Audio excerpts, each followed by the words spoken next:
You can nail the direction, watch the stock move exactly your way and still lose 80% of your money. That's not bad luck. That's the math of the cheap out-of-the-money option working exactly as designed. Quick note before we start. This is educational commentary about how options are priced, not personalized financial advice. I'm going to show you the mechanism and then you decide. Here's why this matters right now. Cheap, far out-of-the-money calls and puts are the most bought contracts by retail traders because they look like the best deal on the board. 50 cents for a shot at a triple. But the reason they're cheap is the reason they usually lose. And most people never separate being right about direction from actually getting paid. So let's name the wrong belief first because you've probably held it. The belief is, if I think the stock goes up, the cheapest call gives me the most upside for my money. More contracts, more leverage, more payoff if I'm right. It feels obvious. It's also the trap. A cheap option is not a cheaper bet on your idea. It's an expensive bet on a bigger, faster idea you didn't actually have. Let's make it concrete with real numbers. Say SPY is trading at $500 and you're bullish for the week. You've got 3 ways to express that. 1. Buy the stock. 2. Buy an at-the-money call near the 500 strike. 3. Buy the cheap out-of-the-money call, the 515 strike, for about 50 cents. That 515 call is the one that looks exciting. Let's follow it. First concept, delta. Delta is simply how much your option moves for every $1 the stock moves. The at-the-money call has a delta around 0.5, so a $1 move gives you about 50 cents. That cheap 515 call, its delta is maybe 0.1. So when SPY climbs a full dollar, your option gains about 10 cents of directional value before anything else happens.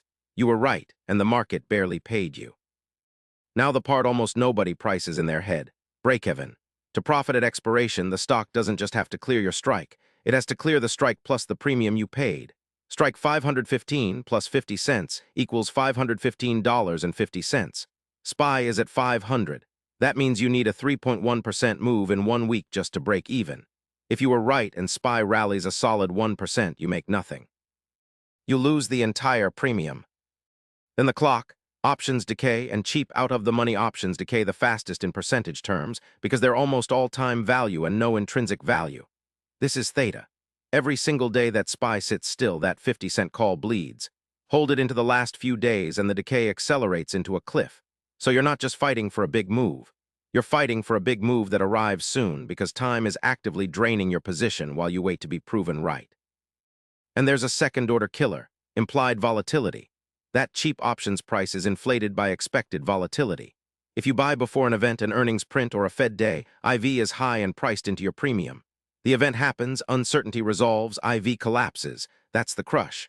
The stock can move your way and your option still loses value because the volatility you overpaid for just evaporated. You were right about the news and wrong about the price you paid to hear it. Let's put the whole picture together in one comparison. SPY goes from 500 to 505 in 3 days. A clean, correct 1% bullish call.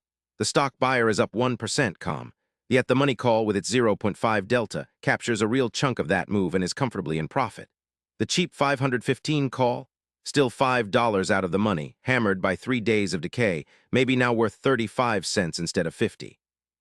You were the most right of everyone, and you're the only one losing money. Now, to be fair, because signal means honesty, the cheap out-of-the-money option is not always wrong. It's a specific tool for a specific thesis.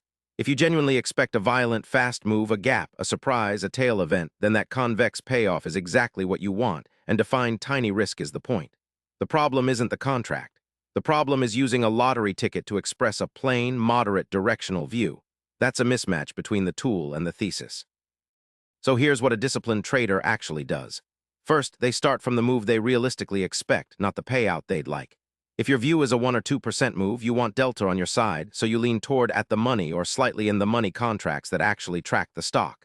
Second, they check breakeven before entry, strike plus premium versus their real price target. If breakeven needs a move bigger than you actually believe in, that's a no.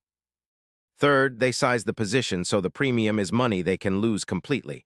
Because with options, full loss is a normal outcome, not a disaster. Here's the durable handle, the line to say to yourself at the screen. You're not paid for being right about direction. You're paid for beating the strike plus the premium before the clock runs out.